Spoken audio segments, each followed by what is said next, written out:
So what is up, guys? Nick here, helping you to master your technology. iPhone 17 Pro versus the iPhone 15 Pro months later.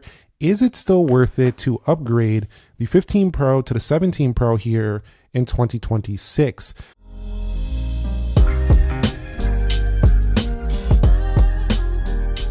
So let's talk about the price, how much you're going to pay. If you trade in the iPhone 15 Pro, you're likely going to pay somewhere around $700 for this phone.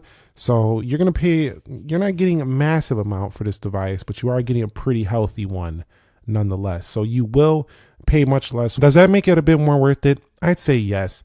There are some substantial upgrades, including one of the things I really didn't like a lot about the iPhone 15 Pro, which was this phone just got too warm. Overall, you know, it has gotten better over previous subsequent updates, but the phone itself still just gets a little too warm when you really are pushing it and using the phone.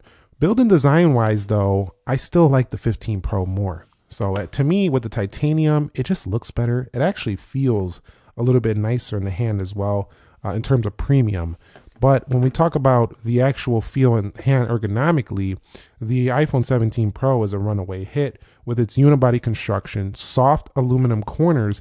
The way this sits in the palm, it's undescribable on camera. It just kind of like, when it hits that corner of the palm, it just feels very smooth right there. Whereas this can tend to feel a little bit sharper due to its more flat edges.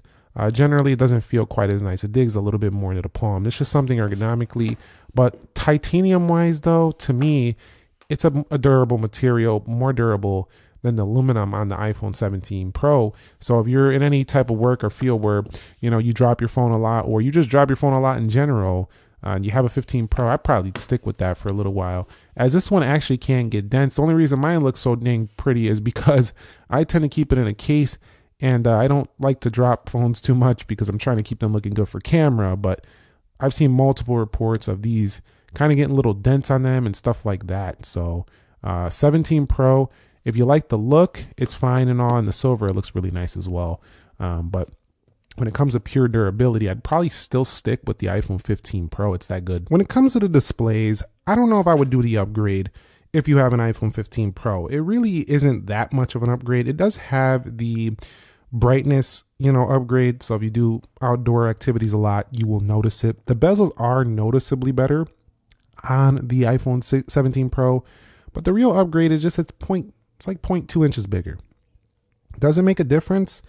Not as much as like going to a Max. So you're kind of trading a little bit more portability as well with the iPhone 15 Pro to come over here. So if you want a bigger phone, yes, I think it's a worthy upgrade. But in terms of just pure sharpness, they kind of have the same pixels per inch.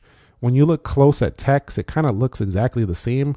But if you like to consume media, I think those thinner bezels will be a nice enhancement for you over this phone. But if you like compact nature, you enjoyed the compact 6.1 of your 15 Pro, the lighter titanium build over here, I do think you would probably prefer to stick with this. But if you like the thinner bezels, you want a bigger screen, but you didn't want a huge phone, 17 Pro is an absolute recommend here in 2026. I do have to say it does feel a little bit heavier. This one feels heftier and bigger. So if you've been into the compact nature of like 5.8 to 6.1, you might miss the more compact feel of the 15 Pro here in 2026. Now, when it comes to software, we are really rocking out with the same thing. iOS 26.2 over here. I actually left this on 18 because I want to do some 18 versus iOS 26 speed test, but this is capable of getting the 26.2 upgrade. So if we go over here to software update, they're pushing me to do it already. They've been pushing me to do it on this phone, but I'm leaving this on 18 because I'm going to do some 18 versus newer software speed test down the line.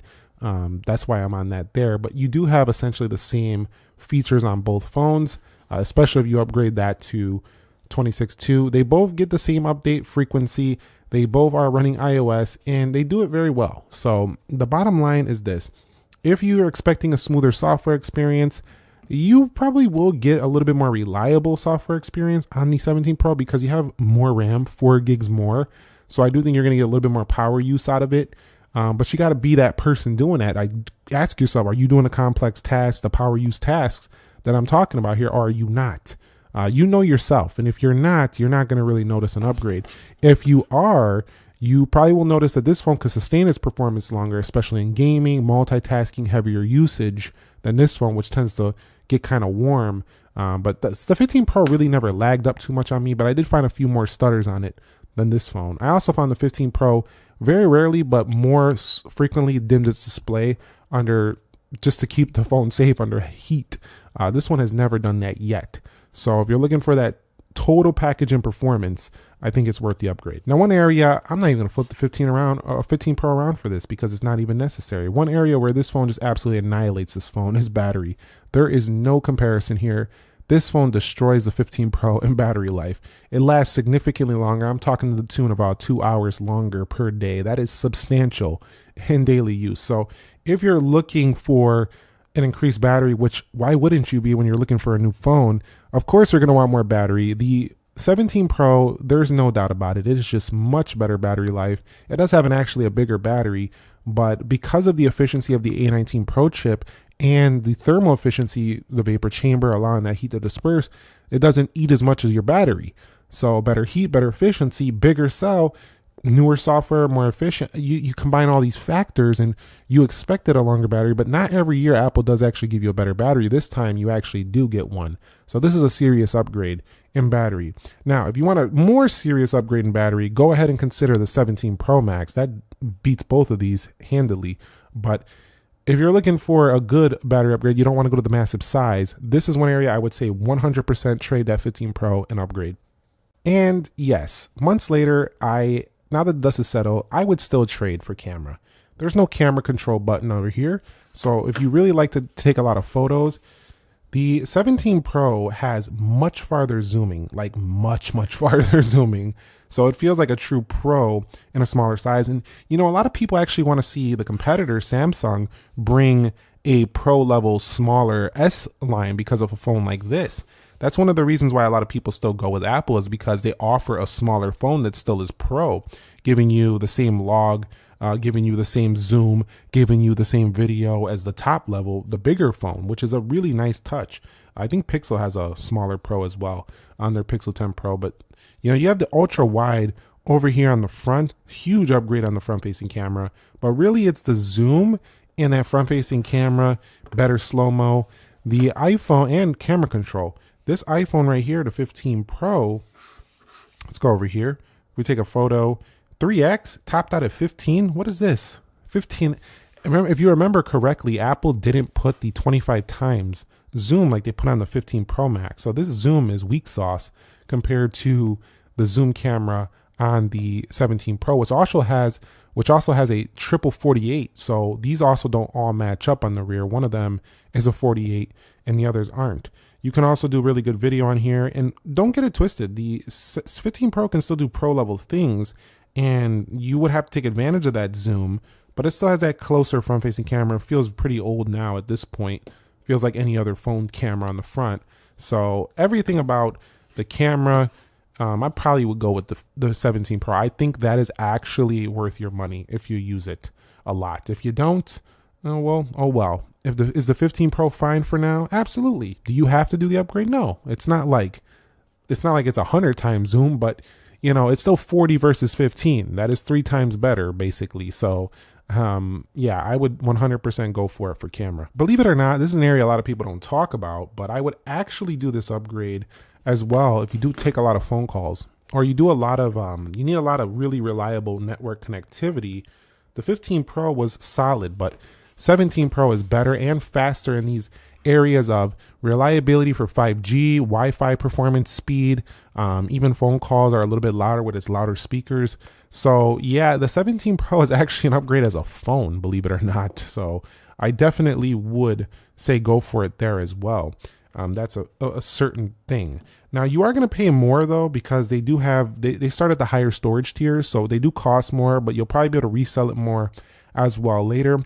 But overall, the 17 Pro has been a worthy update in pretty much the areas that matter: battery, camera. But to me, it's a step back in the actual materials. Yes, it does help with heat dissipation. I understand the point there. Titanium can't disperse heat as well as aluminum. But at the same time, this material doesn't feel as premium. It does feel nice though. If you remember the iPhone 7 days, it kind of reminds me of that though. I do like the silver. The classic silver is just absolutely gorgeous. It's a really nice color. But generally, I would say that the 15 Pro is still a very good phone. It still feels nice. It's compact. Just gets too warm. Battery life is hit or miss. Sometimes it's worse on some days than others. And it's a usable phone. Let's get it that way. It's still let's put it that way. It's still a usable, nice premium device. But the 15 Pro doesn't have anything that makes it feel very special to me. I think the 17 Pro feels a little bit more special than this phone. But at the end of the day, you do what you want. I just want to make this video to help you out and to help you decide if it's worth the upgrade. If those areas that I talked about that are actually substantial upgrades matter to you, I say go for it. If you're not a huge camera buff, you're like, my battery's fine. You're like, bro, I don't want a less durable metal. Then stick with your 15 Pro. You're going to be totally happy. That's it for me. Thumbs up if you enjoyed it. Subscribe if you haven't already, and be sure to be well. I'll catch you on the next one. Peace.